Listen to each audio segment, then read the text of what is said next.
Boa noite. Vamos começar nosso podcast entre amigos, né? Glória a Deus. Aqui com o meu irmão, amigo, Dominici, homem de Deus. Amém. Acredito que vamos aqui conversar, bater um papo legal. A gente vai falar algumas informações, alguns assuntos interessantes, biblicamente, né? Que tem muitas pessoas que têm curiosidade de saber o porquê, né? E aqui é um espaço legal para isso.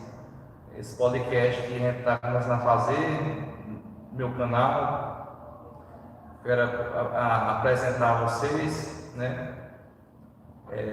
Uma série de programas falando sobre temas sensíveis, temas complexos, temas que até muitas pessoas nunca ouviram falar, né? Vamos falar um pouquinho hoje à noite. Domingos, vamos dar aqui início ao nosso podcast, né? Fiz algumas perguntas aqui escritas, né? E vou fazer algumas de surpresa também. E também só o programado não tem graça não, né? É bom. Vamos explorar os assuntos aí pra gente. Então, minha primeira pergunta, meu irmão, hoje em dia no mundo que a gente está vivendo, né? Muito complicado.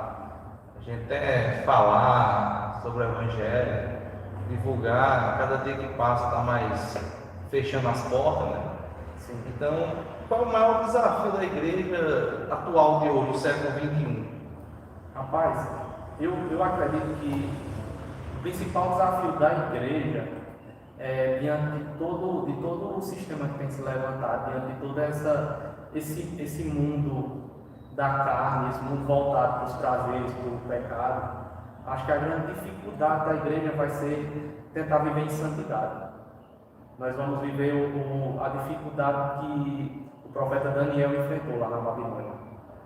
Porque quando a gente para estudar assim, sobre a história do profeta Daniel, você para ver que Daniel foi levado para um local que haveria a maior dificuldade de todos, porque Nabucodonosor dá início a um tipo de reinado diferente.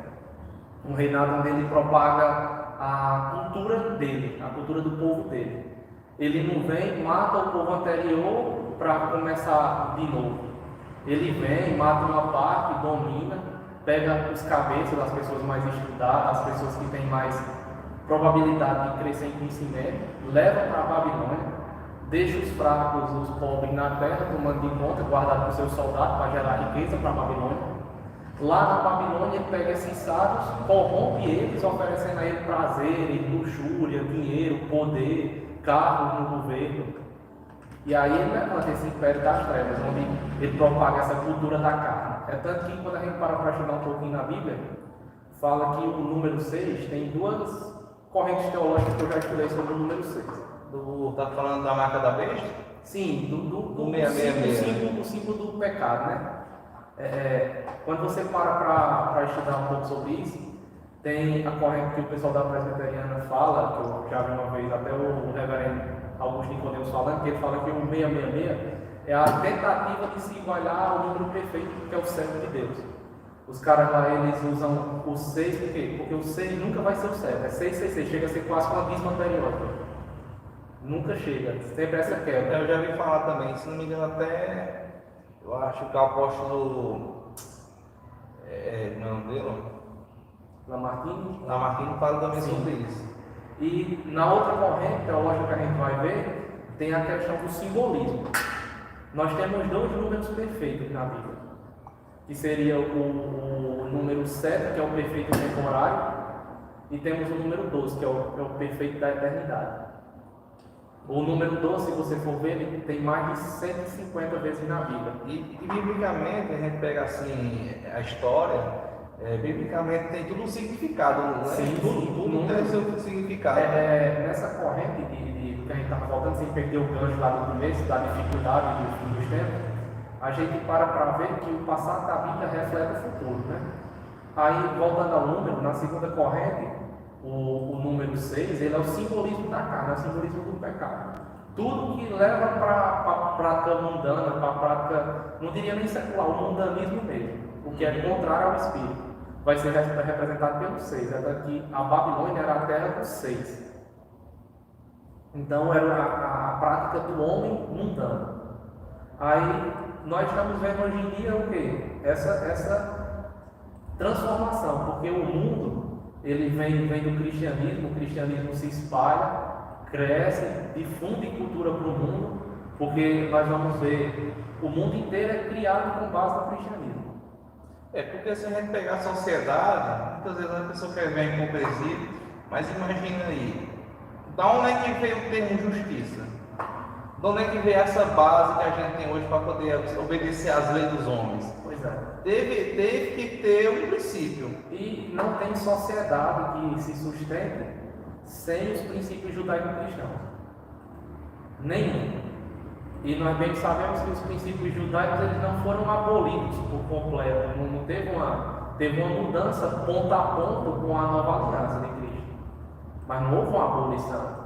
Pelo contrário, muitos dos princípios que eram tidos na tradição judaica, quando nós passamos a ser cristãos, eles se tornaram ainda mais cuidadosos. Porque, por exemplo, citar o pecado do cobiçar a mulher do próximo. A cobiça seria o quê? A cobiça é quando você deseja uma coisa e você não tem porque alguém empaga de ter. Porque se não tivesse quem empatasse, você iria lá e pegaria. Então, se você cobiça, você já está caminhando para um pecado, você está indo para cima dele. Só que no judaísmo é condenado, na lei mosaica, é não cobiçar a mulher, a casa e as coisas e tudo. Só que o que acontece? Quando Jesus vem, ele já vai adiante. Porque ele fala que lá no nosso coração nascem as coisas. Ele fala, quando você pensa, e quando nós tratamos o pensamento, a questão do pensamento e coração, a nossa ciência das coisas, do nosso interior, a palavra na Bíblia é sempre voltada para o mesmo sentido, tanto para o seu pensamento como o coração. Então, quando chega nesse entendimento que Jesus fala para as pessoas, só de você pensar em ter o que o seu próximo tem e querer tomar dele, só de você pensar, você já matou, você já cobiçou. Então, é uma questão importante que a gente vai ver que a lei mosaica tratava o homem por fora. A nova aliança limpa o homem por dentro e por fora. É uma transformação de dentro para fora. Ela tem o dobro do poder, o dobro da ação. É bem interessante porque eu falei justamente a questão da justiça. Imagina aí um mundo sem Deus, entre aspas, entendeu?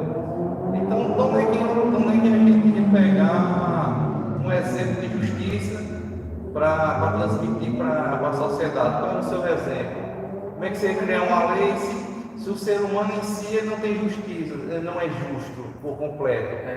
Então a gente tem que pegar uma referência. Assim, vindo desse seu ponto, a gente tem lá em 1 Coríntios 10 a referência de Paulo falando sobre escandalizar o irmão pela prática, sobre questão de comer comida e sacrificar a os outros não, sobre contaminação ou não, sobre guardar a lei mosaica ou não, que Paulo até ele é bem claro, ele fala, se você é judeu, nasceu judeu, se converte ao cristianismo, guarda a lei, cuida da lei, você é nascido da lei.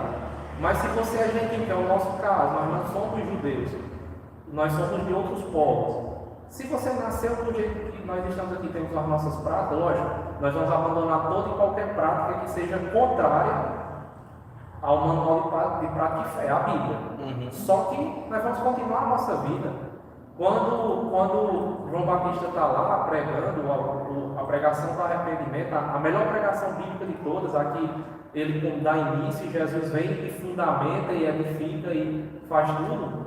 Quando os soldados romanos chegam para João Batista não manda ele largar as espadas e tudo e seguir ele. Não. João Batista diz, não, vocês são nascidos assim, vocês são soldados. O que é que nós temos que fazer para herdar o reino dos céus? Aí João Batista responde para os soldados, já que roubam, os que roubavam não roubam mais, obedeçam às autoridades, não sejam perversos, não maltratem os pobres, não oprimam os inocentes. Ele traz uma conduta que é a base do caráter de Cristo em nós. É a prática do bom, do bem, segundo a palavra. Não é necessário, eu me converti, pronto, agora eu só tenho 3 caminhos. Ou eu vou ser um membro da igreja, efetivo, um diácono, um presbítero, um pastor, vou largar meu trabalho, não. É uma questão de mudança de mente para um mundo melhor. Muitas vezes, a sua vida como cristão no seu ambiente de trabalho, você é um enfermeiro, você é um professor, você é o que for. Só o fato de você guardar a vida com Deus, de ser cheio do Espírito Santo, de gerar os frutos do Espírito, o amor, a paz, a longanimidade, a temperança, de você ter todos esses princípios, você vai evangelizar muito mais do que um pastor que está dentro da igreja. Você vai pregar muito mais o evangelho na sua vida. Porque também, Damiris, tem aquela coisa, né? Muitas pessoas falam que cristão é você se vestir e tal, é você transmitir de fora, mas não tem nada a ver. O evangelho verdadeiro, genuíno, Jesus ensina, é aquele que é a transformação de dentro para fora, né? De fora para dentro. Como você deu o exemplo aí, o cristão, quando ele serve a Deus de verdade, onde ele tiver, ele vai fazer a diferença. No trabalho dele, vai ser referência, né? Em qualquer local ele vai fazer a diferença. Se ele segue os princípios. Agora aquele que não segue, infelizmente, vai manchar ele e a igreja, né? A nossa vida tem que ser pautada em gerar glória para Deus. Só que as pessoas confundem o que é gerar glória para Deus. Muitas das vezes, nós, para gerar glória para Deus, vamos passar por tribulações. E o evangelho está sendo corrompido por falsos mestres, como desde o começo, você vai parar para ver todas as cartas de todos os apóstolos, todos os ensinos, todos os escritos bíblicos do Novo Testamento, tem um capítulo, ou pelo menos uma boa referência, a lutar contra falsos mestres, contra os falsos ensinos, as falsas doutrinas. Por quê? Lembra que a gente começou falando lá da Babilônia e tudo? Quando os judeus saem da Babilônia, quando se cumpre a promessa do Senhor lá no Salmo 126, e eles ficam como os que sonham, se alegram e tudo mais, o que é que vai acontecer? Eles saem da Babilônia, porém a Babilônia não sai de muitos deles. Tem pessoas que vão sair de locais. É uma palavra assim que soa profeticamente na vida de qualquer pessoa que escuta isso. Sabe, cara? Por quê? Se você se comporta como um homem educado, se você cuida da sua casa, se você honra a sua família, se você vive em princípios, você acha que Deus vai deixar num bairro problemático? Pode até ter uma questão do propósito, de você estar lá para poder cumprir o propósito de Deus. Mas o local em que você habita, ou ele transforma você, ou então você vai se tornar tão diferente desse local que você vai ter que sair desse local. Porque ou você vai influenciar, ou vai ser influenciado. Ou a gente vai ser luz no mundo, ou o mundo vai acabar de nos cobrir, né? Com a escuridão. A questão como a gente estava falando dos falsos mestres, dos falsos ensinos, tem atacado e acabado com a teologia legítima na igreja, que é o estudo bíblico e a prática de fé. Veja, nós paramos para ver pessoas que estão sendo destruídas pelo amor ao dinheiro. Só tem um demônio na Bíblia que Jesus cita ele como sendo capaz de se tornar senhor do homem, que seria Mamon, que seria o demônio do dinheiro, a adoração ao dinheiro.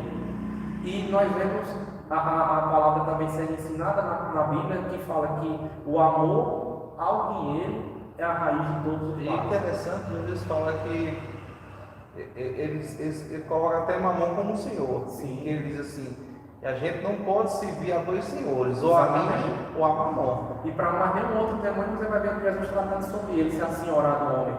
Eles possuem o homem, então estado de possessão. Mas esse não, esse se assenhora.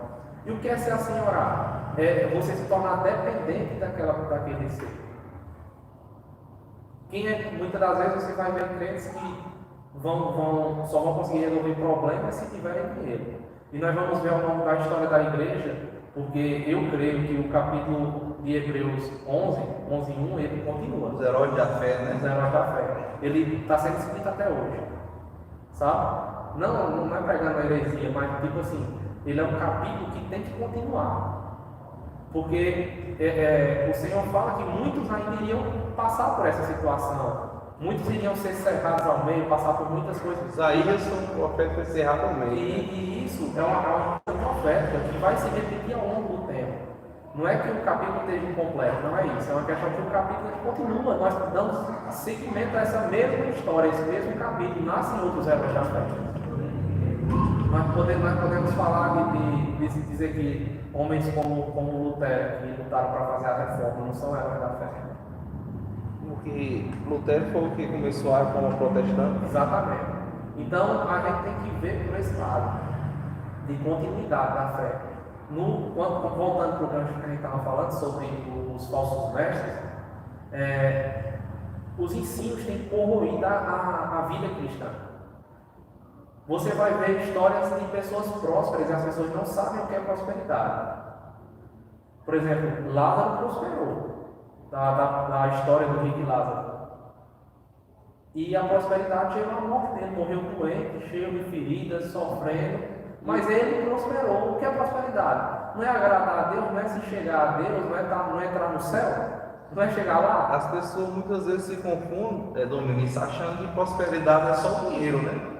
É só o bem físico, é só o palpável, né? E eles entendem o entendimento de prosperidade totalmente diferente do que Jesus ensina, né? Porque a prosperidade que Jesus ensina é aquela que você é próspero na sua saúde, na sua casa, você tem uma família abençoada, viver nos princípios. Não adianta nada você ter um banco na sua conta mais de milhões de reais e ter sua família na desgraça, viver um casamento infeliz, Sim. separado, família, os filhos também, em todas as outras áreas. A prosperidade na Bíblia como engloba, ele engloba em todo o sentido, né? Porque você vê que aquela parábola lá que viu o jovem rico, né? Ele chegou diante de Jesus, né? Já com toda a soberba, né? Tinha muito dinheiro. Sim, eu vou entrar no céu para cumprir a lei, né? E Jesus já sabendo o coração dele, ele dizia: bom mestre, como é que eu faço para entrar no reino dos céus? Né? E Jesus, ele em uma pergunta, em uma afirmação, ele quebra o jovem todinho. Ele diz: vendo tudo que você tem, distribui aos pobres. Pois é, o senhor dele era o que? Era um mamon. É o que justamente você falou nesses tempos. Então ele não tinha Cristo na vida dele como um alicerce. O dinheiro para ele era mais apegado, né? E a história da Bíblia é mais profunda, ela vai chegando a dizer que Jesus se apiedando muito dele. Quer dizer, Jesus se apiedou bastante dele. Quando Jesus mandou ele vender tudo, Jesus queria dizer para ele: ó, larga o senhorio de Mamon, larga o senhorio do dinheiro e vem para o meu senhorio, deixa eu ser mestre na tua vida. Ia ser uma transformação completa, mas ele não estava pronto. E o mais interessante, Domingos, não era que Jesus ele queria que ele vendesse tudo que ele tinha. Muitas das pessoas às vezes entendem errado isso. Sim. Não, vou vender tudo que. E não, Jesus não quer que você fique na miséria. Nunca, em nenhum momento Jesus pregou sobre miséria, eu não quero nem entrar nos assuntos para polemizar, né? Não, mas Jesus ele ensinou o quê? Que a gente tem merecimento daquilo que a gente trabalha. Sim, né? Paulo disse que aquele que não trabalha que não coma, né? Não coma. Mas veja a gente só, é rico no nosso salário. É uma questão, quando Jesus manda esse jovem largar tudo, dar tudo aos pobres e seguir Jesus, era uma questão de romper a aliança e se fazer nova aliança. Ele tinha uma aliança com o dinheiro. Ele viveu tudo para ganhar dinheiro. Viveu uma vida voltada para ganhar dinheiro. Então, Jesus estava chamando ele para romper com essa aliança com o dinheiro. Para outras pessoas, Jesus vai dizer: vai e não peques mais, vai e não rouba mais, vai e não se prostitui mais. Para cada pessoa que está debaixo de um pecado específico, Jesus vai dar uma ordem específica. Ele estava debaixo de Mamon, estava debaixo do senhorio do dinheiro, da adoração às riquezas desse mundo. Ele estava servindo a dois senhores, né? Veja, o caso de Zaqueu é totalmente diferente. Zaqueu quebra o senhorio dele do dinheiro antes de Jesus pedir nada a ele. Senhor, se eu roubei, devolvo. Então, quando ele fala isso, devolvo, Jesus já. Aqui eu vou em salvação. Por quê? Rompeu, tem nova aliança, ele reconheceu Jesus como seu Senhor, é a mudança.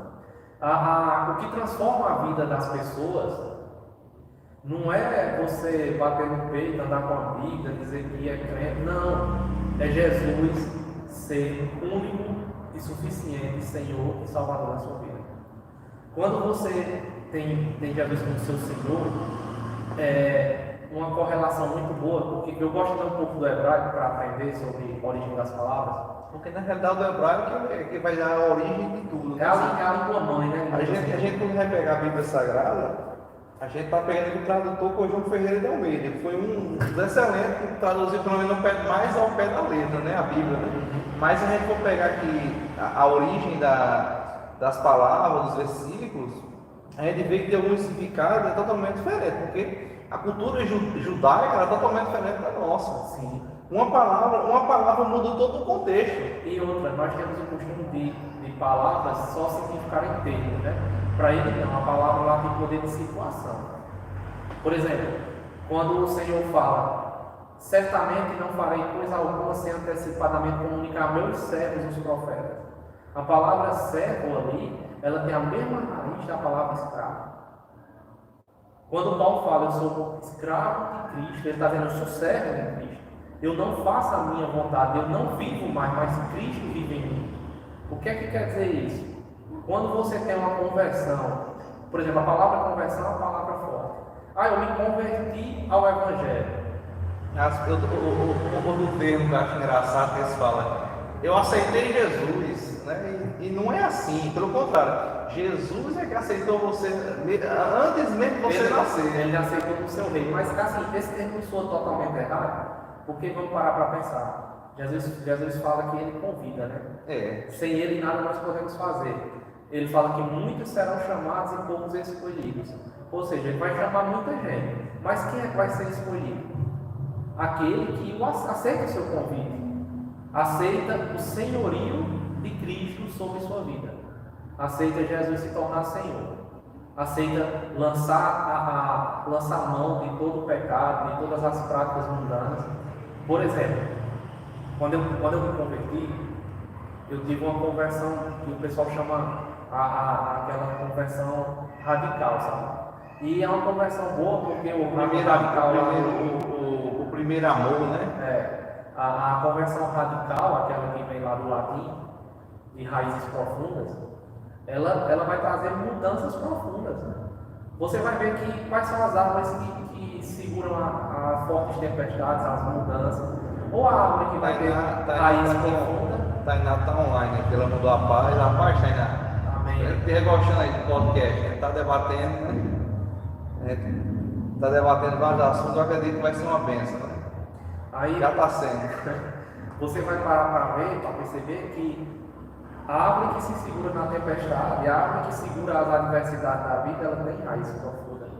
Ela vai mais profundo para achar nutrientes, para se sustentar, ela vai ter firmeza no solo. Então, na minha conversão, quando veio, eu saí abandonando tudo. Eu abandonei as práticas antigas, eu abandonei os costumes antigos, eu abandonei. Sabe, eu comecei a ter um filtro, uma peneira, um crivo. A palavra que cada um usar para especificar a mudança. Eu fiz o seguinte, eu adotei o Espírito Santo como meu melhor amigo. Dá um alô aqui pro meu amor também que está online. Né? Estou vendo aqui tua mensagem agora. Mano. Um abraço. A Larissa. Nós vamos ver também, nessa questão da mudança, quando eu adotei o Espírito Santo como meu melhor amigo, eu chamei ele a ser meu melhor amigo. Quando você tem um amigo, você começa a andar nos cantos que seu amigo anda. Então, aonde não automaticamente você vai pegando os laços do seu amigo. Tem os estudiosos não cristãos. Só pegando que interrompeu você, tem até um ditado que não é bíblico, mas a gente pega como é que é essa palavra que dá? Secular, secular, mas tem coisas que você precisa de sabedoria. 25 anos saberei quem tu és, Mas isso faz sentido. Tem uma passagem bíblica que é muito parecida. Que é justamente assim. Se eu ando com o meu povo, se eu ando com o pessoal da igreja, não estou discriminando ninguém, pessoal, preste atenção. Mas se eu ando com o pessoal da igreja, se eu ando com o pessoal de bem, outras pessoas também que é de bem, que nem necessariamente que é da igreja, tem muitos hoje, infelizmente, eu falo isso, que estão lá fora, que é mais de bem que o dentro da igreja, dando mau exemplo, né? Porque as atitudes vai demonstrar quem é uma pessoa, né? Eu costumo dizer que o princípio bíblico que você quebra, ele vai quebrar você mais na frente. Então, tem pessoas aí no mundo afora que não precisam conhecer a Bíblia, mas eles vão conhecer princípios bíblicos. Lembra que no começo do podcast a gente estava falando sobre os princípios judaico-cristãos e a nossa sociedade? Tem muita pessoa que não conhece que está na Bíblia esse princípio, mas está cumprindo. Por exemplo, não roubar, não adulterar, não maldizer. Só para a gente separar um pouquinho isso aí, vai pegando esse gancho. Existem dois tipos de leis, as leis cerimoniais e a outra qual é? Não esqueci agora. Não vou me lembrar também não. Também esqueci agora o termo da. Deixa eu pesquisar aqui. Então, vão ter pessoas que não são ainda cristãos, mas têm práticas cristãs. E nós sabemos que tudo que o homem semear, ele vai colher. Se você está semeando milho, você vai colher milho. Não tem como você tirar outra coisa na sua colheita. É uma questão de... A lei moral é a cerimonial. Pronto. Tem pessoas que estão cumprindo a lei moral no seu cotidiano, estão colhendo os frutos da lei moral. Nós abordamos alguns temas, era para a gente até encerrar esses temas assim entrar em outros, mas só terminando a questão que eu comecei bem lá atrás, para não perder o gancho de encerrar esse assunto, sobre a questão de dar glória a Deus, sobre princípios e tudo mais. O povo judeu, eles têm um entendimento melhor da prosperidade do que a gente, e a gente deveria aprender muito com eles. Na realidade, o judeu é um dos povos mais prósperos que tem na Terra. Sim, mas eles têm a prosperidade financeira, eles são mais chamados pela prosperidade financeira por causa de uma atitude. Por quê? Eles foram separados do povo de Deus. Primeiro, com certeza, também tem esse aspecto. Só que, veja bem, tudo que nós temos é para engrandecer o nome do Senhor. Então, a lista dos prêmios Nobel, qual é a maior, nós estamos tratando de etnia, né? Cada povo com uma etnia. Qual é a etnia que tem mais prêmios Nobel? O povo judeu. Qual é as populações mais felizes do mundo? O povo judeu. Qual é um dos países mais seguros do mundo? O povo judeu.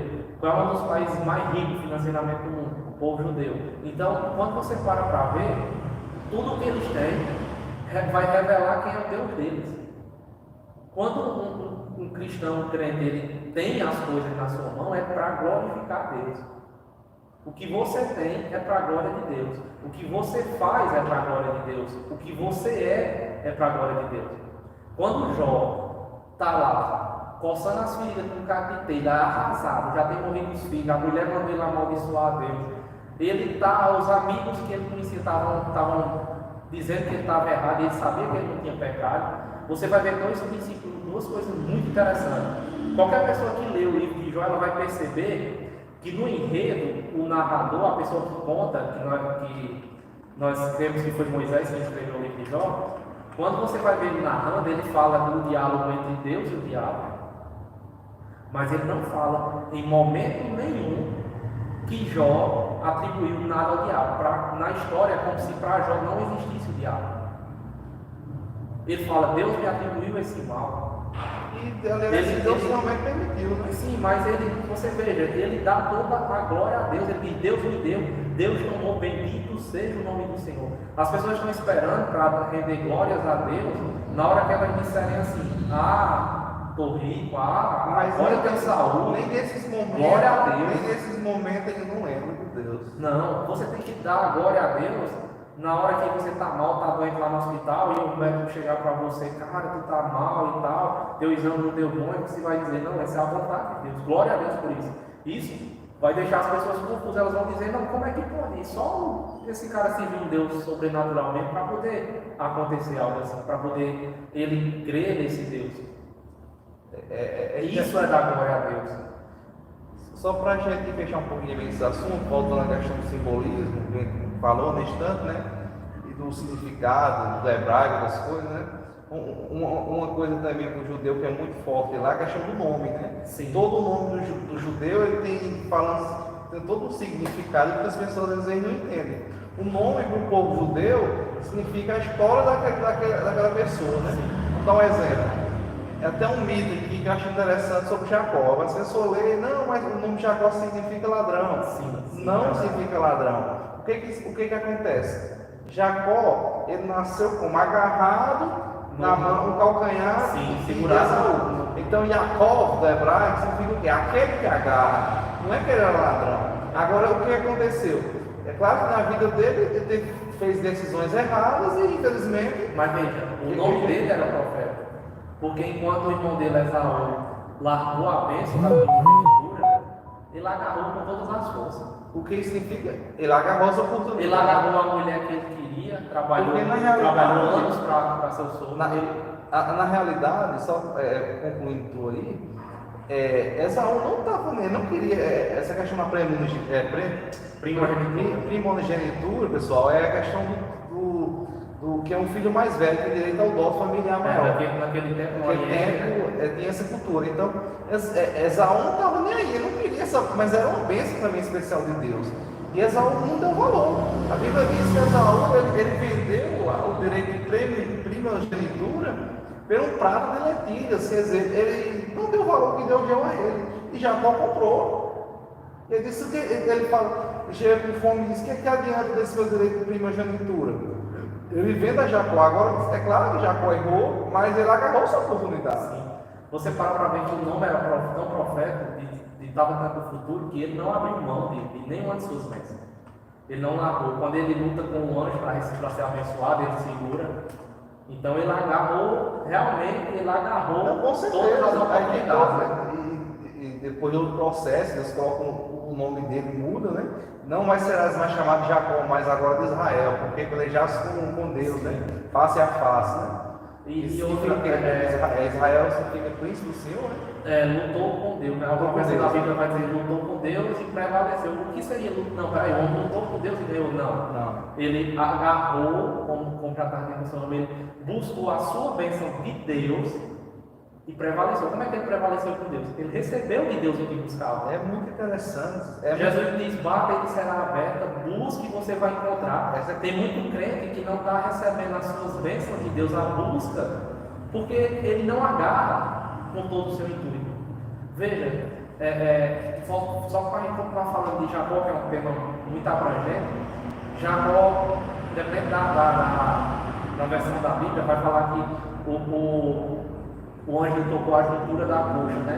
Até hoje o judeu tem até uma cultura, né? Ele não come um dedo inteiro da carreira e tudo. Mas veja, a melhor tradução que eu encontrei lá no hebraico foi que lhe quebrou o quadril. Agora, por que quebrou o quadril? Um homem que estava voltado à servidão, a fracassar, ele tinha todas as características de um homem fraco, de um trapaceiro, de alguém, ele andava curvado para frente, não olhava para os outros, ele fugia de tudo, ele corria.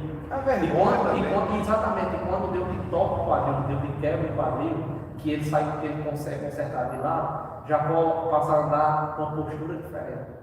Postura totalmente mudou. Ele fica em pé completamente agora. Jacó agora tem uma postura de um homem, ele não corre mais, porque Jacó agora ele não precisa mais correr. Então as posturas dele são todas diferentes. Ele vai se tornar um homem totalmente diferenciado na sua vida depois de receber a sua bênção. A paz aqui para a pastora Terezinha, que ela está mais aqui. Aí nós vamos ver a questão de Jacó. Veja, tudo mudou. Deus mudou ele de dentro para fora.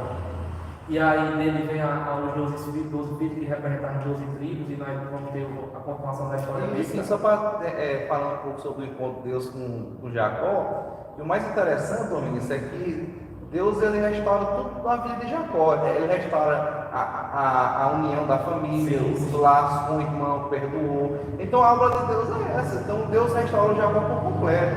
Não foi só na questão do nome, né? Volta na questão do nome também. Tem vários nomes que todos têm um significado. José, aquele que acrescenta, né? José, né? Em hebraico. Abraão, pai exaltado, aí Deus toca. Abraão, pai de multidões, né? E é muito interessante, assim, eu acho que você começa a estudar a cultura judia, começa a você aprender mais um pouco da cultura dos judeus, aí você vai ter um entendimento mais amplo da Bíblia, porque você vai saber realmente como é que aquelas histórias aconteciam. Você vai ter todo o contexto, né? Eu costumo falar que só Deus para fazer o que Deus faz, né? Deus tem a graça e a Bíblia trata como a multiforme graça de Deus.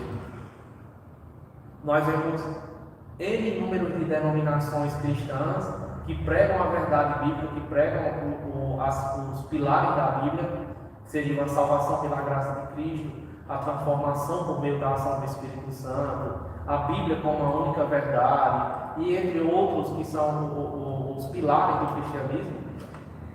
Nós vemos isso acontecendo, mas a multiforme graça de Deus se manifesta por quê? Vamos ter irmãos que têm costumes diferentes. Veja, todas as denominações cristãs que carregam os mesmos princípios cristãos, elas servem a um único Deus, são parte de um corpo de Cristo.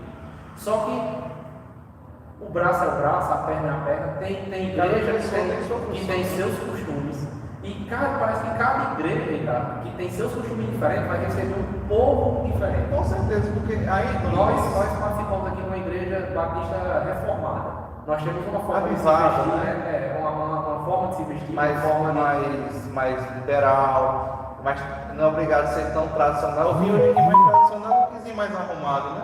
Mas assim, o evangelho não é roupa. Agora também assim, não é você dar todo jeito, por exemplo. A Bíblia fala que a gente tem que ter o zelo, o respeito, né? Nosso corpo é templo do Espírito Santo, né? Até eu vou depois fazer uma pergunta sobre corpo, né? Vai ser um pouquinho polêmico, mas também não é nada tão grave. Nós paramos para ver que a recomendação bíblica é se trajem com ordem e decência. E não causar escândalo, né, na sociedade. Não está causando escândalo. Então, infelizmente hoje é o que está acontecendo muito, escândalo em todo canto, né? Sim. Lá no começo da live, você vê, assim, não vou jamais você está no vídeo, mas você vê o que é pastor pregando em adultério, irmão subindo no altar todo desmantelado. Sim. Então como é que você vai passar para as pessoas que Deus está transformando? O altar já está contaminado. Então não vai acontecer. Infelizmente, eles estão sendo artistas. Você para ver. Você vê que é diferente, só completando, você vê que é diferente quem tem a unção de Deus. Sim. E quem é um artista. Quem tem a unção não tem uma voz nem bonita, não sabe nem cantar direito, mas quando começa a louvar na simplicidade, o povo começa a chorar, Deus começa a falar. É tocado pelo Espírito. Entendeu? Então não é claro que tem pessoas que têm um dom. Sim. E também tem a unção. Mas é o ideal, né? É ideal, mas entre ter o dom e a unção, eu prefiro só a unção. Entre tudo, a unção de Deus, a capacidade da parte de Deus, né? A graça. Como a gente estava falando de roupa, de traje, volta lá no começo da live, que a gente estava falando sobre o fim dos tempos. Veja, o mundo passou por uma reforma grande, uma mudança de pensamento nos últimos anos com a adição da tecnologia, e nós vemos lá no livro do profeta Daniel falando sobre o final dos tempos de tecnologia, o avanço do conhecimento, né? O saber significará. Sim, uma das evidências da vida de Cristo. Exatamente, para a segunda vinda. Então, você para pensar. A tecnologia se inunda o mundo. A secularidade aumenta, a fé de muitos esfria, tudo bíblico. Só que o que é o próximo passo depois da secularização? Por quê? O secular é o que não é cristão, mas também não é pecado, não é um negócio devastador. É uma vida só sem os princípios totalmente vivenciados. Só que o próximo passo, depois da secularização, é a mundanização. Aí já é a bagaceira. Aí é onde entra o momento que nós estamos vendo hoje. As pessoas trajadas praticamente nuas no meio da rua, as pessoas com palavreado totalmente indecente. As pessoas não têm ordem e decência na fala, na vestimenta, na conduta social, na conduta moral, nos princípios, nada. Você vê assim, só o que você está falando aí, você vê que há uns anos atrás a gente ia na rua, só em você ver a gente já sabia dizer, para que cabo é crente. Sim. Né? Mas hoje isso você não percebe mais. Porque assim, mudou, o mundo mudou. Infelizmente as pessoas querem acompanhar o mundo. Mas só que aí onde está o porém.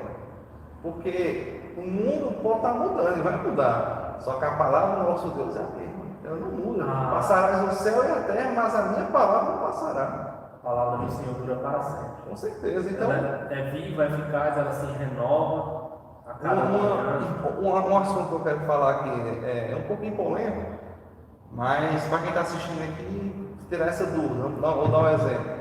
E cara, tem muitas pessoas perguntaram, tatuagem é pecado? Aí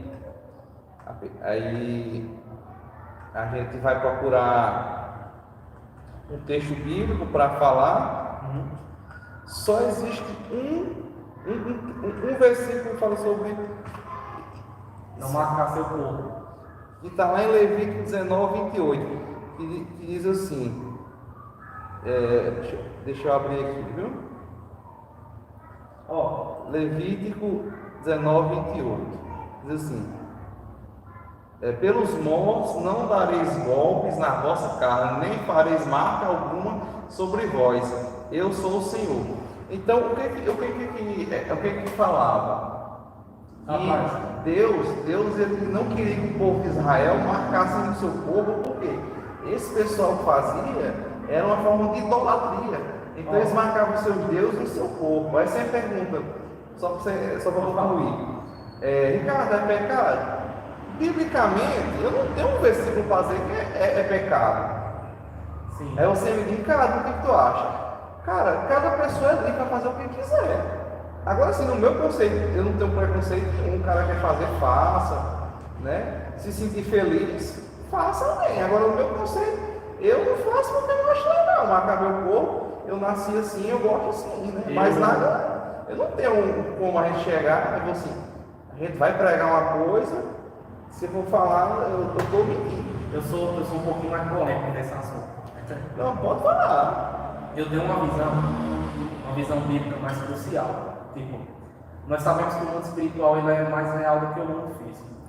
Com certeza. Primeiro a gente enfrenta primeiro o mundo espiritual para depois a gente ganhar as batalhas do físico. Por exemplo, o Levítico aí ele trata sobre não marcar o corpo por pessoas que já morreram, né? É um texto que se torna interessante porque a maior parte das tatuagens que as pessoas tatuam hoje são fotos ou imagens caveira, né? de pessoas que já morreram da própria caveira também. Eternamente meu pai, eternamente minha mãe. Geralmente o que é errado é soa bonito. Veja bem, não é que eu estou querendo dizer que o cara que fez uma tatuagem vai para o inferno. Não é isso. Mas vamos para deixar bem claro, viu pessoal? A gente não está falando isso não. Vamos para os princípios. A gente está só dando nossa opinião. Sim, não opinião. A gente não quer, só para terminar, a gente não quer ser dono da verdade, não quer ser a referência de nada. A gente está só debatendo ideias aqui e opiniões, bem, deixar bem claro. Viu? Vamos lá para os princípios. O Senhor ele dá a ordem ao pessoal, ao seu povo, né? Para não matar o povo. Certo. Por que seria essa ordem?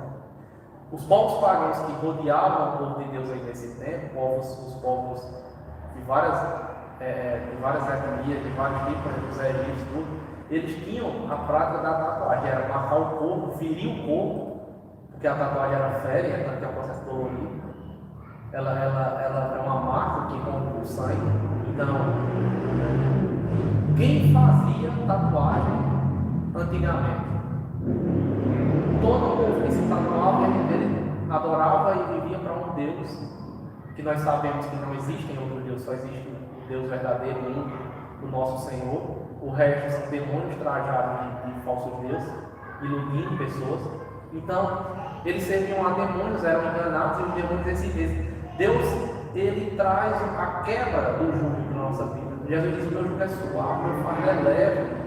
Jesus é libertador. Então, esses povos eles eram escravizados. Eles faziam essa tatuagem como você tem um cachorro que bota uma coleira nele, que tem um número de telefone da tua casa, para dizer a prender, né? Exatamente, isso aqui é meu. Isso aqui é meu. Então, quando nós não fazemos isso, a gente não é, só se a Cristo. Qual é a minha marca? Minha marca é o selo do Espírito Santo. Eu tenho uma marca. E ela é visível a todos. Ah, mas não, ninguém dá para ver a marca do crente. Dá sim. Como a árvore dá frutos, o crente vai dar frutos. Qual é o fruto do Espírito Santo lá em Gálatas? Que a árvore, o crente, a árvore é conhecida pelos seus frutos. Sim. Né? Então, nós temos marca, nós damos frutos, nós temos a nossa marca. Só que a nossa marca é uma marca de caráter, é uma marca de conduta. Nós nos parecemos cada dia mais com o nosso Senhor. E só para concluir também, que está falando, cristão significa o quê? Pequenos cristos, né? Exatamente. Então, você para ver que esses povos, eles faziam isso. Aí o que acontece? Como é que é mais fácil enveredar um pecado na sociedade? Passou-se pelo processo do que nós chamamos da secularidade, se torna normal, depois vem o mundanismo. Veja, você vai ver que bem antigamente eram as tribos indígenas que praticavam a tatuagem, tudo, depois os caras trazem para os estudos de tatuagem, aí começam as marcas, as coisas. Se você for parar para ver, a tatuagem em si, a questão de marcar a pele, a olho nu, há uma visão simples, não parece nada demais. Coisa simples, né? Nada, é simples. Mas quando você para estudar o contexto histórico, os motivos, as práticas, aí você diz: não, peraí, isso aqui não está legal para mim. Não é bacana. Ah, mas o cara que tatuou um versículo bíblico. Não, vou deixar guardado, alguns falam, né? Para não esquecer, né? Coisa que a gente tem guardado no coração. A Bíblia fala, o salmista Davi, ele fala: gravei, né? Minha palavra no meu coração. A forma mais certa de gravar no tempo de Davi era esculpido na rocha, né? Então, eles gravavam, ele fala: gravei no meu coração, esculpi no meu coração, quer dizer, eu moldei o meu coração. E quando fala de coração, como a gente falou lá no início da live, coração fala do seu caráter, do seu ser, do seu eu. E pensa aí, ele fala: olha a melhor interpretação desse texto. Eu moldei o meu caráter na palavra do Senhor. Olha a marca do cristão, um caráter moldado. Eu moldei a minha alma, né? Ao Senhor. Olha aí a sua tatuagem, a sua marca. Por que o cristão, a Bíblia fala que ele exala o suave perfume de Cristo? Suas condutas. Muitas das vezes eu chego nos locais e pelo fato de o pessoal ainda ter aquele costume de que crente tem que andar de terno e gravata, e eu não critico quem usa terno e gravata, apenas a minha denominação, o jeito que eu vivo não é assim.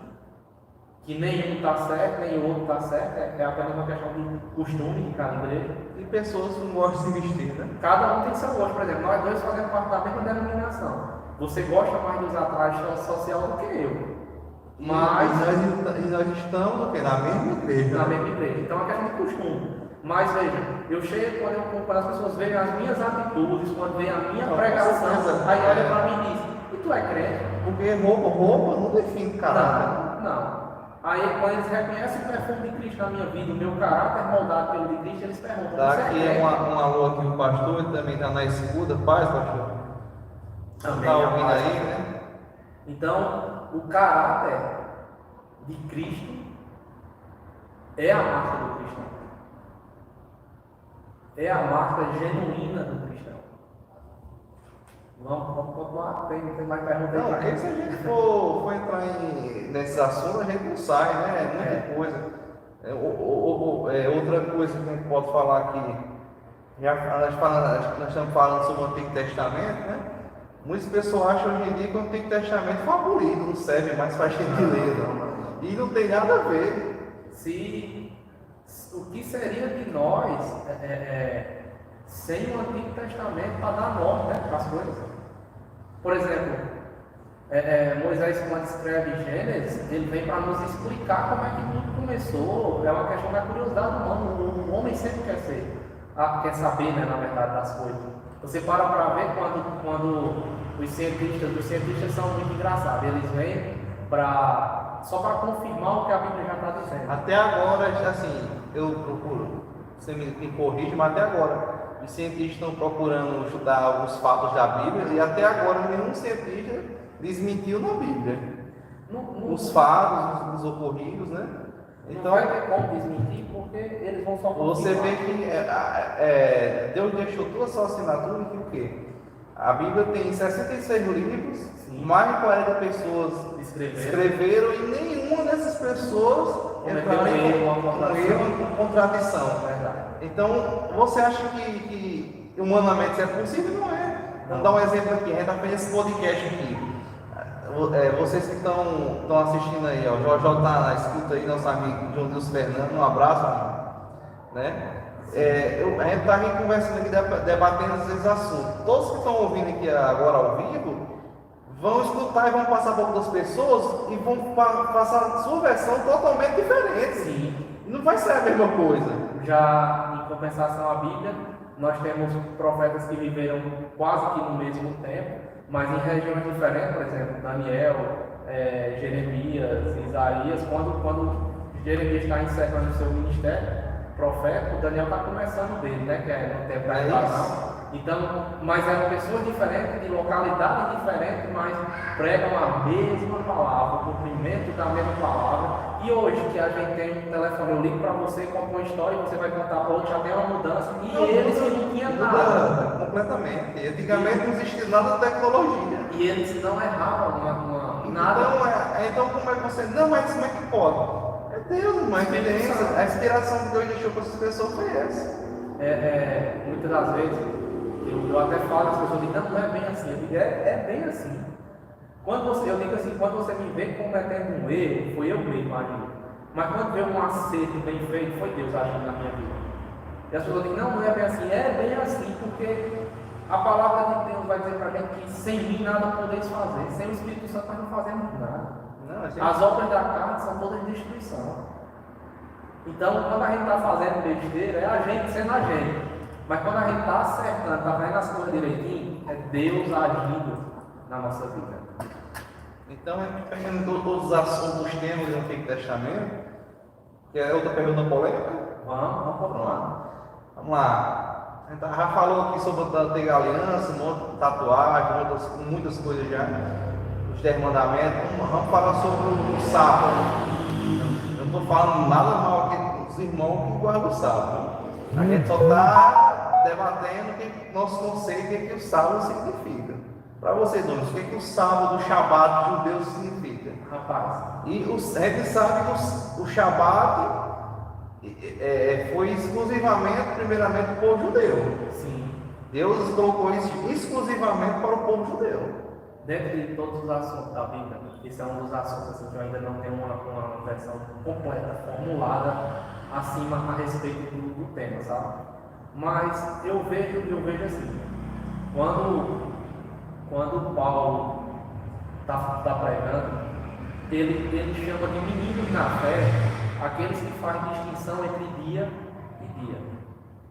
Então veja bem, Paulo, o cara, o apóstolo, o doutor, o mestre. Paulo não é qualquer pessoa não. Na época, Paulo é o cara mais instruído na época. Teologicamente. Paulo foi escolhido por Deus. Veja, nós estamos falando do mundo. Eu vou falar historicamente. Falar da história secular para entrar na Bíblia. Nabucodonosor, e dar início a aquela questão que a gente falou lá no começo, a questão das culturas, dele trazer a cultura babilônica para outros povos, retirando o povo da terra e levando para a Babilônia.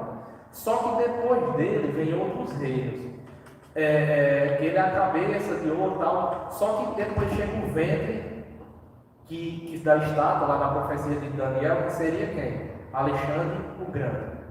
E Alexandre o Grande ele traz um período histórico, um período helenístico. O que é isso? Ele, diferente de todo mundo, ele fez um negócio que ninguém imaginaria. Ele abriu estradas, trouxe segurança, unificou a língua e a cultura grega. Então pensa aí, quando Paulo é escolhido, estamos falando de um povo grego que já tinha caído, já e tudo, já tinha o povo romano tinha dominado, os romanos guardavam os costumes dos gregos, eles aprenderam muito com eles. Então, a língua do grego naquela época era como se fosse o inglês hoje, a língua mais falada. Era a língua predominante na época, Sim, né? Era a língua mais forte, né? O Novo Testamento é escrito uma grande parte dele em grego, né? E a Bíblia foi escrita em quê? No grego, aramaico e no hebraico. Exatamente. Aí, quando vem o apóstolo Paulo falando hebraico, aramaico, grego, latim, o cara falava diversas línguas, o cara era um doutor, porque o povo judeu tem a tradição de estudar. Eles têm a tradição de crescer pelo intelecto, pelo conhecimento, pela sabedoria. Então, os grandes mestres sempre têm alunos e tem um ditado que fala assim: você sempre vai ver um grande homem aos pés de outro grande homem, sabe? Ninguém vem com nada, ninguém nasce sozinho. Sempre Deus bota um grande homem para aprender aos pés de outro grande homem. Só para complementar, eu acho interessante, Paulo era um cara da época, ele era um doutor. E quem foi que Deus colocou para poder instruir Paulo na conversão? Gamaliel era tão sábio de uma forma, era tão absurda a sabedoria de Gamaliel, que quando os caras prendem ele lá. Depois Gamaliel foi antes da conversão de Paulo. Tô falando sim, não, falando antes, mas veja, mesmo antes, quando ele era judeu. Gamaliel era judeu e tal. Quando os caras contestam Gamaliel, ele fala: não toca nesses caras aí, porque se eles não estão com Deus, eles não vão prevalecer, eles vão se acabar por nada, porque outros já tentaram. Mas se eles estão com Deus, veja, ele já havia a possibilidade dos caras estar com Deus. Olha o nível de sabedoria do cara. Então, mesmo ele sendo aquele ortodoxo, se eles estão com Deus, vocês vão se ver lutando com Deus. Quer dizer, cara, Paulo era irrepreensível. Eu acredito, assim, isso é teoria minha, entendimento meu, tá? Mas veja aí, eu acredito que Gamaliel não morreu judeu, tá? Acho que Gamaliel se converte mais pra frente. Porque ele criou Paulo do nada. Ele viu Paulo para ser. Paulo era irrepreensível no meio do judaísmo. E até assim, pelo temperamento de Paulo era colérico, né? Paulo era determinado, né? O cara que não abria de jeito nenhum para nada. Paulo, antes de 30 e poucos anos, Paulo ia entrar no Sinédrio, ele era o cara. Paulo era o maior doutor que tinha lá, irrepreensível, guardado tudo. Gamaliel sabia que Paulo não ia ter um piripaque, uma loucura momentânea e largar tudo que tinha construído. A gente está falando assim, né? É um período exatamente antes da conversa de Paulo, pegando a antiga aliança. Mas veja bem, eu estou falando assim, Gamaliel conhecia Paulo. Aí imagina, Gamaliel, seu melhor aluno, um cara que nunca errou, segundo a lei, porque Paulo fala sobre isso no livro, ele fala que foi irrepreensível durante a lei. Então ele nunca errou. Aí Gamaliel tem seu melhor aluno se convertendo ao cristianismo. As provas, porque os milagres, o que é um milagre? É a prova de que é Deus. Algo sobrenatural. Sim. Para que é que Deus faz os milagres lá no Egito? Para dizer que eu sou Deus. Veja, cada milagre que Deus fez, cada praga daquelas era uma humilhação em cima de um falso Deus egípcio. A praga das rãs, eles tinham um Deus que era um corpo de homem e cabeça de rã. A escurecer o sol e virar trevas. A mão primogênita. O Amon-Ra é o Deus do sol para eles. Porque o sol nunca se punha lá, não se punha não, sempre tinha o dia, e Deus pegou e fez acabar o dia. Deus disse: Deus de você ter nada. Só pegando esse assunto que tu falou, que é bem interessante abordar, você vê que os falsos mestres, na época dos egípcios, eles queriam fazer tudo parecido igual a Moisés, mas eu posso fazer com as artes mágicas, mas não era comparável, sim, porque era truque. Você vê que o Moisés, quando transformou o cajado da cobra, aí o sacerdote deles, não posso fazer também, ele fez. Jambos e jambos, né? Mas qual foi a diferença mesmo nisso que aconteceu? O cajado, a cobra, o cajado de Moisés vai lá e come os outros dois, engole, e depois volta para a mão de Moisés com vara. Então, é assim, Deus mostra o poder do sobrenatural no que não dá para acontecer. Eu vejo assim, a ciência vem para confirmar o que Deus está fazendo, sabe? Eu acredito também, assim, a ciência anda lado a lado com a Bíblia. É que muitas pessoas não prestam atenção. Vou dar um exemplo aqui. A Bíblia diz, Gênesis capítulo 1, e no princípio Criou Deus. Deus criou todas as coisas. O que que a ciência fala? A ciência diz que explica o Big Bang. O Big Bang, a teoria do Big Bang. Uma grande explosão que veio do nada. Mas veja bem, olha aí Do como nada como Deus engraçado. criou. Então no princípio criou. Deus, mas veja, a palavra que Deus criou, e como o verbo lá, como Jesus no verbo ele diz, haja luz, a palavra ali no grego é dunamis. Dunamis é o quê? A origem da palavra dinamite, explosão. Diga aí, e através de uma grande explosão, Deus. Então veja, não estou dizendo que o Big Bang está certo, não, mas o maior esforço dos cientistas chegou perto do que está lá em Gênesis 1. E a Bíblia diz que Deus Deus criou dá demonstração de seu através de sua palavra. Pelo poder de Deus, os mundos foram criados. Aí é interessante, uma explosão que cria, né? Geralmente a gente só vê explosão destruir. A explosão de Deus, né? Cria, né? Olha aí o discernimento. E o interessante é que eles querem. Tem várias teorias, né? Mas assim, como é que vamos falar sobre o Big Bang, né? Como é que o nada vai acontecer uma explosão que se não existe nada com nada, é nada. Matematicamente falando, né? Então, não existia átomo, não existia nada. E ele criou tudo. E Deus é o que é desde o princípio. Se a gente continuar assim, a gente sai de batendo de assunto em assunto, a gente vai longe. Não, aí é Mas muita coisa, porque aqui, aí só que a gente falando sobre, tá falando sobre as teorias, né?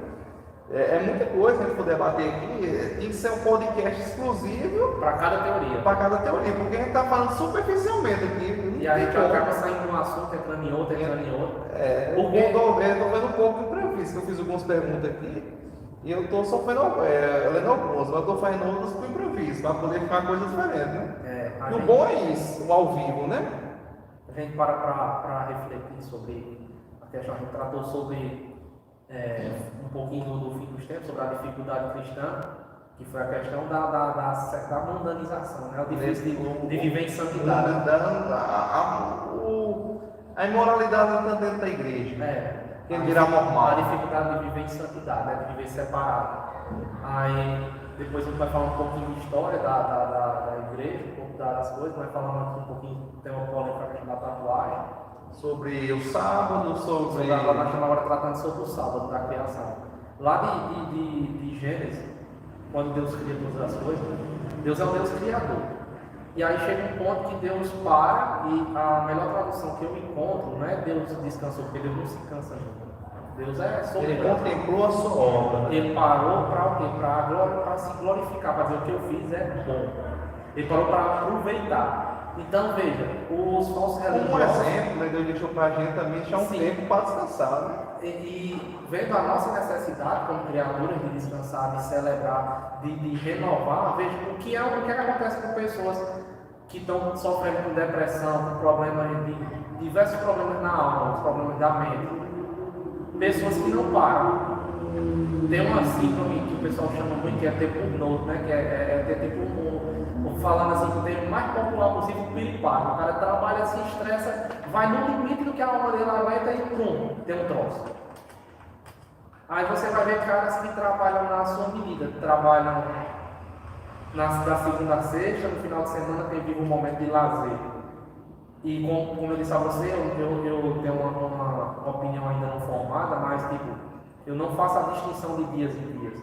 Eu reservo sim o meu sábado, o meu domingo para servir a Deus, para estar aqui na igreja, para servir a Deus em formas, não é só estar dentro da igreja, mas cuidando da minha família, cuidando da minha saúde psicológica.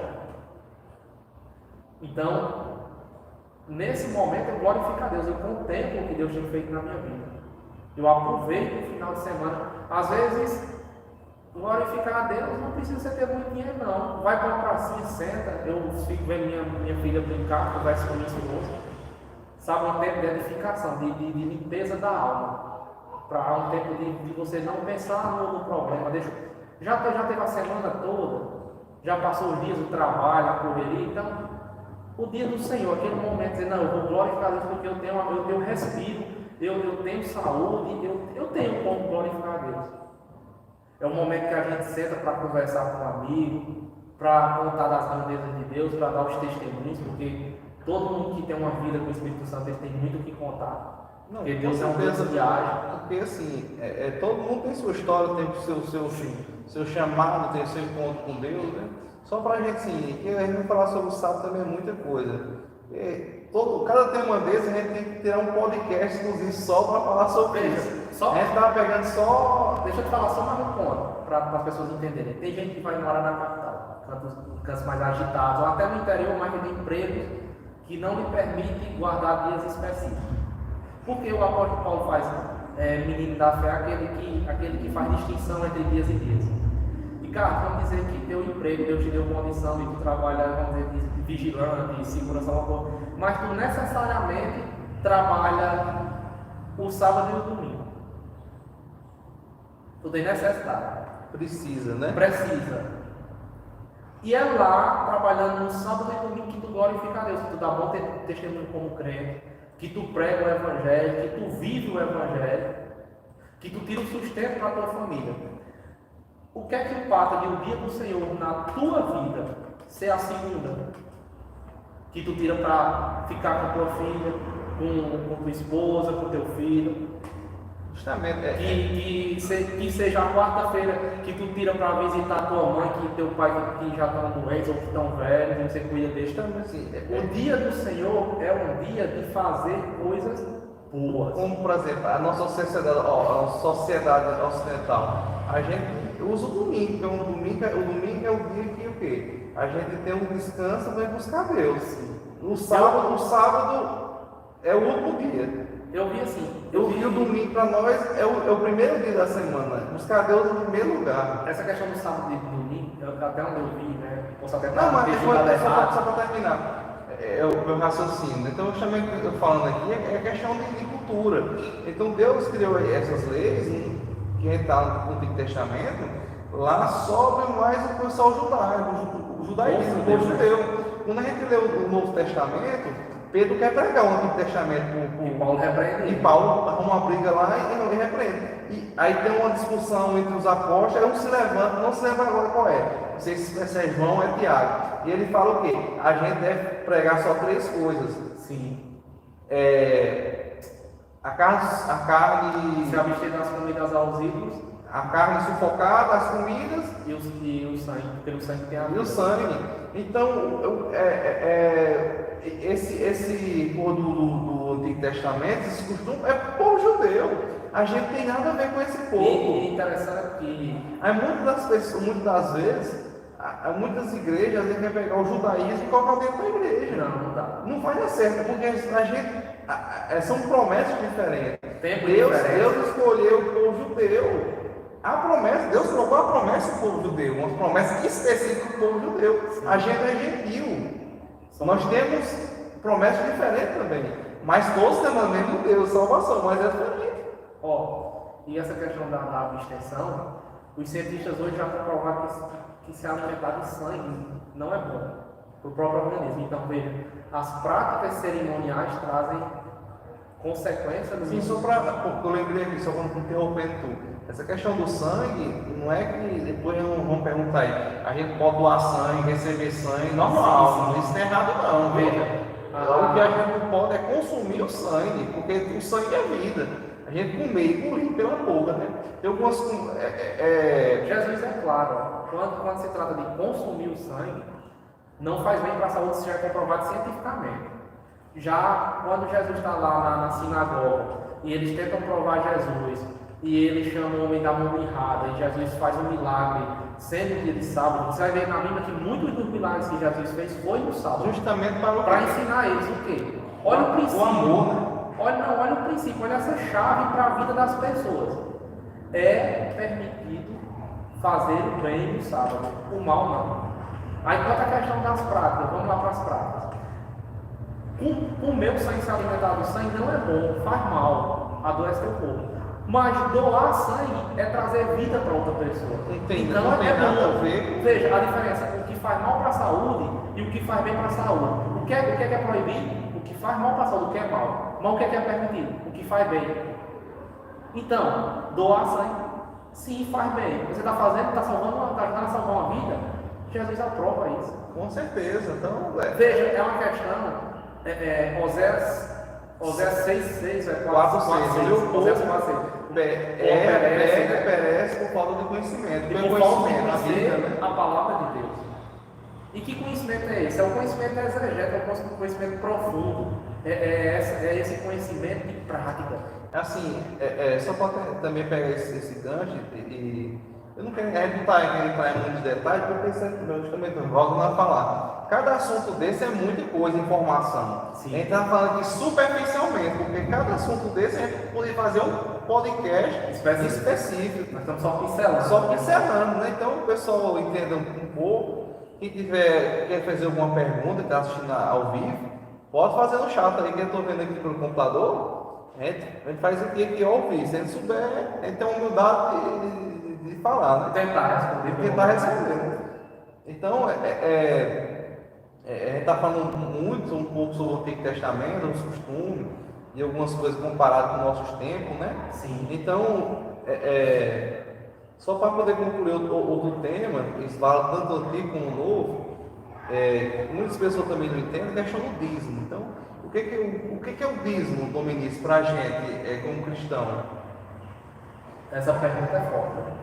Essa dá trabalho para conversar. Vamos voltar no tempo aqui.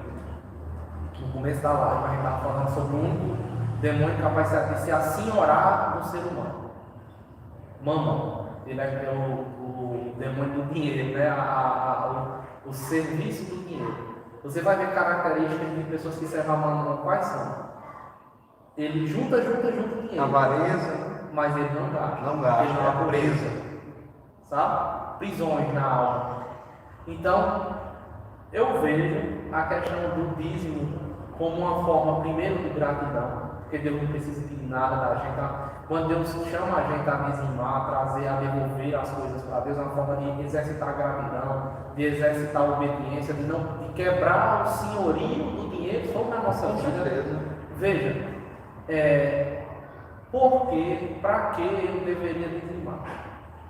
O primeiro ponto a obra tem custo. Igreja tem custo. Certo? Tem que pagar água, paga luz, você tem quer prego. vir para a igreja, As pessoas muitas vezes não entendem isso. Sim, a pessoa O quer pastor que prega, a congregação que vive da obra, necessita também. A família vai passar fome, né? Você tem que ver assim. Porque assim, dá certo, o pessoal fala, não, o pastor pode trabalhar, pode. Mas o pastor que vive exclusivamente da obra, para poder ter tempo com as ovelhas, esse que realmente ele necessita do dinheiro da obra. Então, o que eu vejo também essa questão do dízimo? Isso também, né? A gente não se apegar a dinheiro totalmente, é uma forma de a gente não ter avareza. Deixa eu pontuar aqui para a gente concluir assim. Só para concluir também, outra forma a gente poder abençoar outras pessoas, o dízimo também é uma bênção. E só para concluir também que isso é bem rápido. Como é que se diz? Dinheiro não é maldição, dinheiro é bênção, você usando, sabendo usar. Né? Nunca que dinheiro é maldição, pelo contrário, é bênção.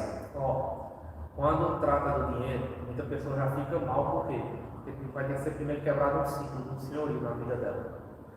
Quando você for tratar sobre dinheiro, sobre a questão do ensinamento do dinheiro do dízimo, as pessoas falam, não, o dízimo ficou no Antigo Testamento, não vigora na nova aliança. Não tem nenhum versículo no Novo Testamento, tem muitos. Mas o dízimo não vigora no Antigo Testamento somente. Não na Antiga Aliança, né? Na lei mosaica, né? Porque o dízimo é de Abraão. E deu a Melquisedeque, né? E o sacerdote Melquisedeque, ele trazia a representação de Cristo. Nós vamos ver várias figuras no Antigo Testamento que apontam para Cristo no Mundo Novo. Por exemplo, o sacerdote da ordem de Melquisedeque, Jesus, era a predição de Jesus. Por quê? Abraão vai lá e paga o dízimo, devolve a oferta de gratidão. Deus prosperou Abraão em saúde, em vida longa, em cumprir os propósitos de Deus na vida de Abraão. Mas financeiramente ele foi acrescido. E ele vai lá e devolve no templo, no serviço lá onde Melquisedeque exercia o ministério. Ele dá 10% de tudo. De tudo. Veja. Então, conforme o que era que ele queria dizer para manter o sacerdócio, eu estou entregando.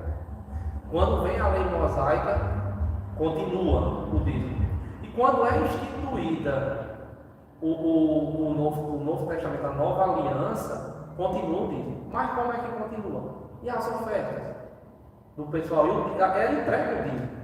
Veja, Paulo vai falar lá em Coríntios, em 1 Coríntios, ele vai dizer: eu sou digno de receber salário, eu sou digno do dízimo retirar o meu sustento, mas porque vocês são fracos na fé, não têm entendimento, eu trabalho para me sustentar a fim de não escandalizar vocês. Olha a maturidade e o nível intelectual do Paulo, para não escandalizar no meio dos meninos na fé. Ele trabalhava, mas ele fala: eu sou digno, eu sou apóstolo igual a todos os outros, eu mandei as igrejas aqui, Jesus pegou e deu o crescimento, mas eu sirvo ao Senhor. Mas você vai parar para ver também, as pessoas não querem ir para uma igreja em que a pregação, a palavra, não seja uma palavra edificante, uma palavra bem estudada, bem trabalhada. Também eu ia falar e esqueci. É o que hoje, infelizmente, está sendo pregado nas igrejas, não é o evangelho, é o quê? É o coach. Mas veja, o que o coach é? Não todos merecendo quem tem esse trabalho. Como é que é esse nome desse trabalho? Não, é o trabalho de ensinar as pessoas. Ensinamento. Mas o coach é totalmente diferente do evangelho. O coach não tem nada a ver uma coisa com o outro. Por quê? O evangelho é renúncia. Sim, o coach eles ensinam o quê? Merecimento. Ensino de conquista, né? Conquista. Mas veja, a gente vive pela graça. A questão que ele está falando sobre o dinheiro, sobre o dízimo, onde há dedicação, onde há estudo, onde há empenho, há crescimento. Veja, quando é nomeado os primeiros diáconos, juntamente com Estevão e os outros, foi por que motivo? Para que os apóstolos tivessem tempo para se dedicar ao jejum e à oração. Então, tem pastores que não estão conseguindo se dedicar ao jejum, à oração, ao estudo da Bíblia, a uma vida com Deus, porque precisam trabalhar muito para poder ainda vir para a igreja pregar à noite. Tem pastor que eu vejo se segurando só pela graça. Então, você quer cobrar que a igreja lhe traga uma palavra tocante se seu pastor não tem condições de se preparar? Não tem tempo, né? Não tem tempo para se preparar. Porque você sabe que pregar o evangelho não é só assim, não é só abrir a Bíblia. Isso, as pessoas aí se enganam. Não, vou abrir a Bíblia e vou pregar. Não. A gente tem que pagar um preço, tem que orar, tem que jejuar, tem que meditar na palavra, tem que pedir orientação a Deus, tem que fazer todo o estudo para trazer. E é Deus que vai falar para o povo. O coach ele vai abrir com a Bíblia em qualquer canto e ele vai falar bem sobre qualquer assunto porque ele conhece o contexto histórico. Vai falar porque a palavra, a palavra é central. Né? Falar bem. Mas veja, o que acontece também aqui? Que o coach, ele nunca vai repreender as pessoas. Não, veja, o coach ele vai ensinar, sabe? Ensinar bem, tratando sobre qualquer assunto, mas não toca, mas não transforma a vida. Sabe por quê? Porque a cada dia específico você precisa de uma comida específica, para um momento específico, você precisa de uma palavra específica. E o pastor, quando ele se dedica no jejum, na oração, na busca da palavra, Deus vai trazer a ele a palavra certa que a igreja que ele pastoreia precisa naquela noite. Então, você vai chegar em certos locais, vai entrar no culto e vai dizer: esse culto foi para mim, essa palavra foi para mim. Aí você olha do lado, os outros irmãos que estão saindo, estão cada um dizendo a mesma coisa. E o que foi isso? O agir de Deus. O pastor que ministrou ali essa noite, naquela noite, o pregador, a pregadora, ele pagou o preço, ele jejuou, ele orou, ele ficou sensível ao Espírito Santo. E o Espírito Santo agiu através dele, trazendo o alimento que cada um precisava. Olha o tamanho da diferença do coach. O coach pode ser um excelente professor. Não, isso aí com certeza. Com a pregação dele, com o fundo musical, ele toca, você já até chora, se emociona. Mas um choro de verdade que produz arrependimento, que produz aquele fruto de alegria, a gratidão a Deus, é o da palavra viva e eficaz. Vê um irmãozinho, às vezes, que lê um versículo. Lá no sítio, que a igreja nem tem oratória bonita, né? Mas está cheio do Espírito Santo. E vem aquela palavra que edifica a sua vida, que transforma tudo, que muda de verdade. Uma palavra muda a vida de uma pessoa. Sim. Então, a diferença do povo para o pastor, nós já pontuamos. Aí veja, a gente quer cobrar a presença de Deus e unção dentro da igreja, mas a gente não quer contribuir. No mundo é assim. Se você vai viajar de avião e você paga pouco, você vai lá na classe econômica sofrendo. Se você paga médio, você tem um conforto um pouco melhor. Se você paga muito, você tem muito. Por que aqui na igreja você não vai querer contribuir para que a igreja cresça, para que a obra de Deus cresça? Charles Spurgeon disse que se você disse que se converteu e não está lutando para que outras pessoas se convertam, para que a obra de Deus cresça, você não está convertido.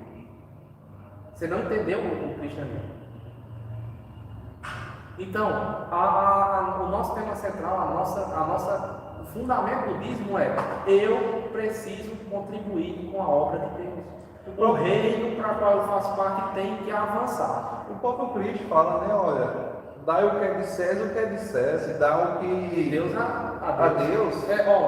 Quanto à questão do dízimo, você vai ver dois tipos de pessoas. Eu até costumo ser meio grosso quanto a isso, quando as pessoas vêm me questionar: o que é que tu acha do dízimo? Eu digo: rapaz, eu nunca vi uma pessoa discutindo o dízimo porque diz assim: 10% é pouco, eu queria dar mais. Não tem. Quando o cara está discutindo se é para dar 10%, ele já não quer dar.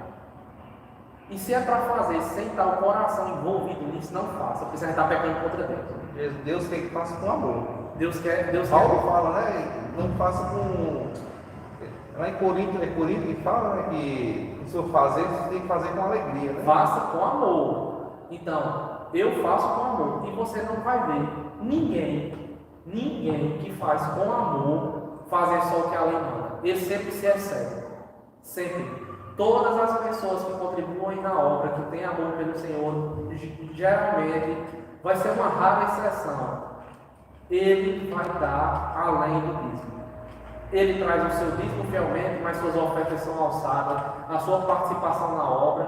Você vai ver que a igreja mais pobre, quando veio a grande fome lá em Jerusalém, foi a igreja que mais contribuiu. Paulo disse que arrecadou nas igrejas que tinham dinheiro. Quando chegou na igreja mais pobre, ele disse: eu ia passar a igreja, mas eles fizeram questão de participar e contribuíram mais. Por quê? Porque tinha o amor. Porque existia o amor na vida cristã deles. A maior oferta que é depositada no gasofilácio, lá quando Jesus estava indo lá no templo, quem é que vai fazer essa oferta? A viúva que depositou as suas últimas moedas. Então, o dízimo é uma questão de amor, não é uma questão de lei. Se você gosta de um podcast desse, do assunto, o que é que você vai fazer? Você vai dar prioridade, você assiste, você curte, você manda para seus amigos, você até insiste para outra pessoa assistir. Cara, assiste isso aqui, pensa que é bom. Mas se você não gosta, você descarta. Só alguns versículos aqui que falam sobre oferta, né, dízimo. 2 Coríntios 8, para ficar com as palavras, eu não gosto de. Tem muita coisa aí no treinamento.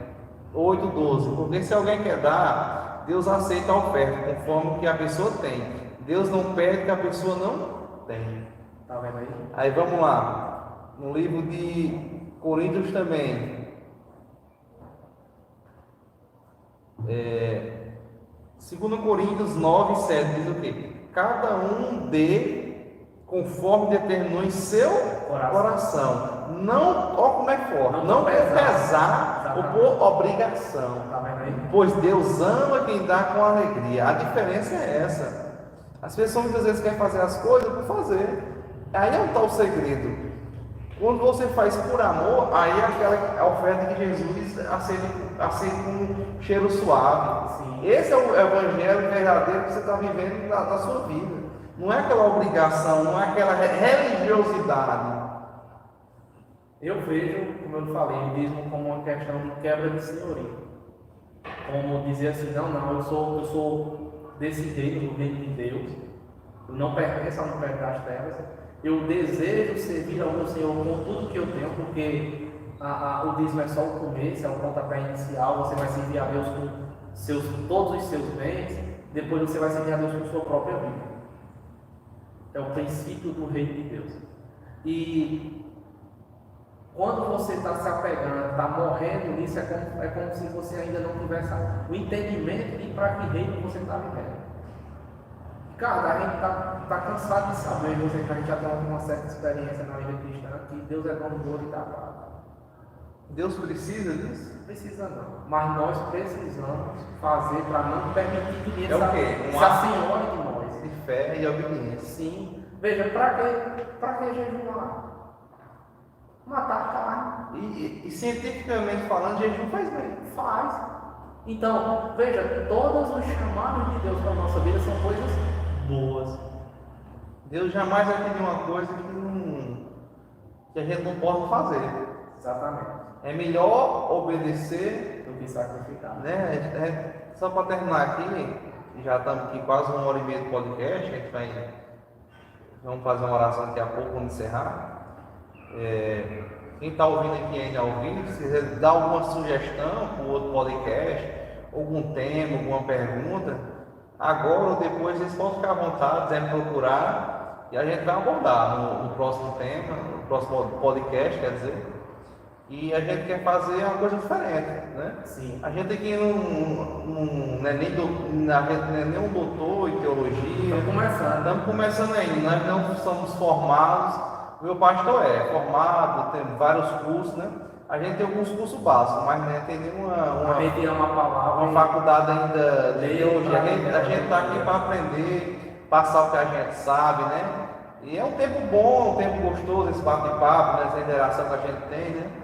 Já que essa vida corrida que a gente tem, a gente está conversando aqui, tem pessoas assistindo aqui online, tem pessoas que não podem estar aqui, mas estão ouvindo, participando aqui. Está sendo edificado. Né?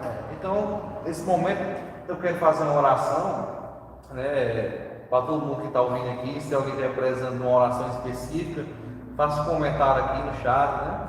E eu espero que vocês tenham gostado, tenha sido uma palavra edificante, né? Na vida de vocês, no coração de vocês.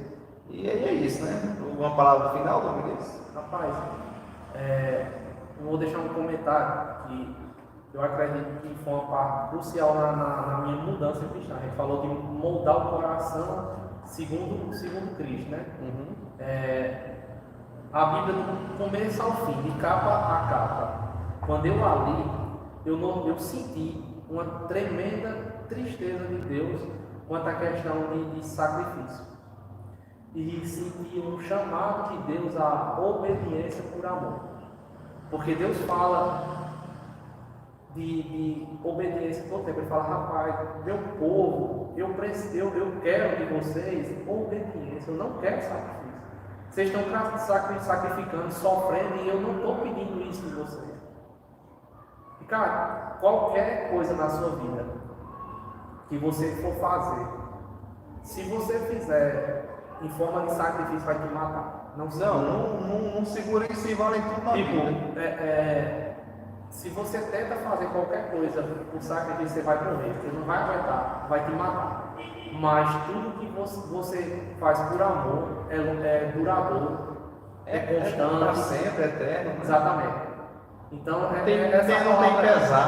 essa palavra que eu deixaria para as pessoas, que busque a Deus com o intuito de obedecer e amar o Senhor. Deus, eu quero te conhecer. Eu quero conhecer ao Senhor, eu quero obedecer ao Senhor, porque é o melhor para mim. É o melhor para nós cristãos. Deus é verdadeiramente bom. Amém. Então, agradeço aí quem assistiu, né? Vocês possam compartilhar, se inscrever no canal da igreja, Fonte de Água da Vida também. Todos os dias tem programa ao vivo. A partir das 6 às 7, o programa Café com Fé, né? E a gente também tem no domingo, tempo também com Deus, tempo com Deus. Que Deus possa abençoar a sua vida, que Deus possa trazer uma mudança, né? E quem tiver o interesse de visitar a igreja, né? Culto no domingo às 6, às quartas-feiras, às 7h30. Encontro de mulheres na quinta de 7h30. Segunda oração, quem quiser participar do ciclo de oração na segunda. Quem quiser estudar a Bíblia, toda terça-feira tem ensino bíblico aqui. Sim. Então a gente tem todo o processo aqui. A gente é uma igreja séria, a gente não está brincando, né? Exatamente. O motivo é edificar as pessoas, trazer para perto de Cristo e viver o propósito de Deus na O vida. melhor de Deus. Então, vamos estar orando nesse momento. Amém. Deus, em nome de Jesus, nós queremos te agradecer por essa noite. Amém, Senhor. Eu quero orar especificamente também, Senhor, cada um que assistiu essa live, esse podcast, que o Senhor venha abençoar, que o Senhor venha tocar o coração, que aquele que esteja precisando de alguma coisa, o Senhor toque a vida dessa pessoa, possa mudar, abençoar esse pedido, que seja na área sentimental, que seja na área da doença física ou espiritual, esteja precisando de um emprego, esteja precisando, ó Deus, de um milagre, algum sustento, que o Senhor venha estar em providência, Deus, em nome de Jesus, que só a tua graça nos basta, Senhor, só o teu amor que nós precisamos, o resto é tudo superficial. Então, que o Senhor venha nos abençoar cada dia, que Deus abençoe cada pessoa, Pai, que participou nessa noite, que ouviu esse podcast. Em nome de Jesus. A gente fica aqui na graça de Deus, que Deus abençoe sua vida, no nome de Jesus. Amém. Agradeço a audiência, agradeço cada um que participou. Fica a sugestão para o podcast, quem quiser dar um tema, algumas perguntas, pode estar no chat, no meu pessoal, e a gente vai fazer, viu? Amém. Obrigado.